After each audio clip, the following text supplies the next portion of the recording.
السلام علیکم ورحمۃ اللہ وبرکاتہ۔ اگر آپ تنگ دست ہیں، اگر آپ قرضے کے بوجھ تلے دبے ہوئے ہیں، اگر رزق میں پریشانی ہے، رزق کے معاملات میں تنگ دستی میں مبتلا رہتے ہیں، گھر میں بیماریوں نے ڈیرے ڈال رکھے ہیں، تو پھر یہ ویڈیو آپ کے لیے انتہائی اہم ہے، بہت ضروری ہے۔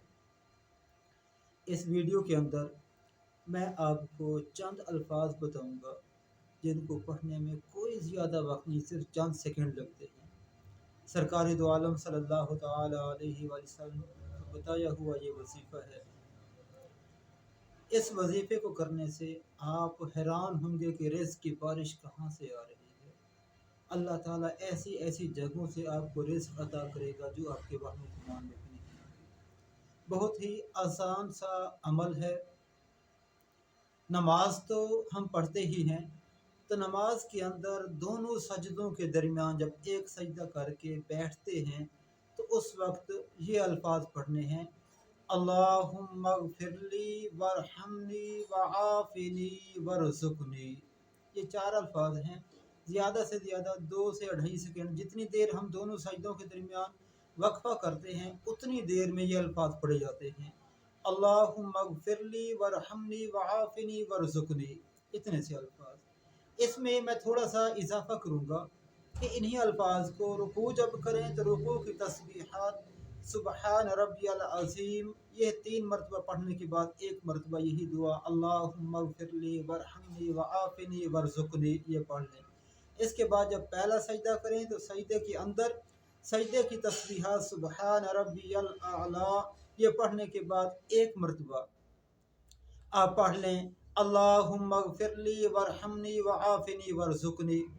جب سجدے سے سر اٹھا کر بیٹھیں تو ایک مرتبہ اللہم اغفر لی وارحمنی وعافنی وارزقنی، اور پھر دوسرے سجدے میں بھی اسی طرح آپ اپنی نماز مکمل کریں۔ آپ فرض پڑھ رہے ہوں، آپ سنتے پڑھ رہے ہوں، آپ نفل پڑھ رہے ہوں، جو بھی آپ نماز پڑھ رہے ہوں اس کے درمیان آپ یہی دعا پڑھیں۔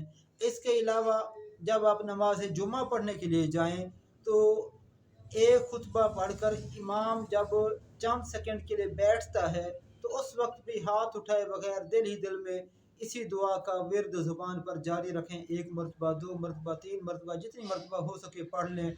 جمعہ کے دونوں خطبوں کے درمیان ہاتھ اٹھائے بغیر اللہم اغفر لی وارحمنی وعافنی وارزقنی یہ انتہائی شاندار دعا ہے۔ آپ اس کا معمول بنائیں تو آپ خود حیران ہو جائیں گے کہ گھر سے فاقوں کا بھی خاتمہ ہو جائے گا، تنگ دستی بھی بھاگ جائے گی، رزق کے حلال اس طرح بارش برسے گی کہ آپ حیران ہوں گے۔ اگر گھر میں بیماریوں نے ڈیرا ڈال رکھا ہے تو اس سے بھی اللہ تعالیٰ نجات عطا فرمائے گا۔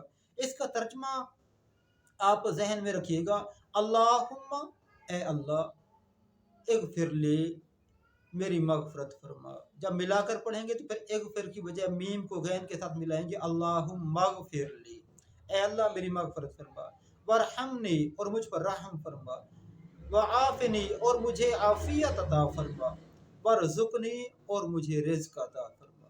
یہ 4 لفظ ہیں، اللہم اغفر لی وارحمنی وعافنی وارزقنی۔ نماز میں بھی پڑھیں، نماز کے علاوہ بھی چلتے پھرتے ان دعائیہ کلمات کو اپنا معمول بنائیں۔ انشاءاللہ آپ کی تمام پریشانیاں دور ہو جائیں گی۔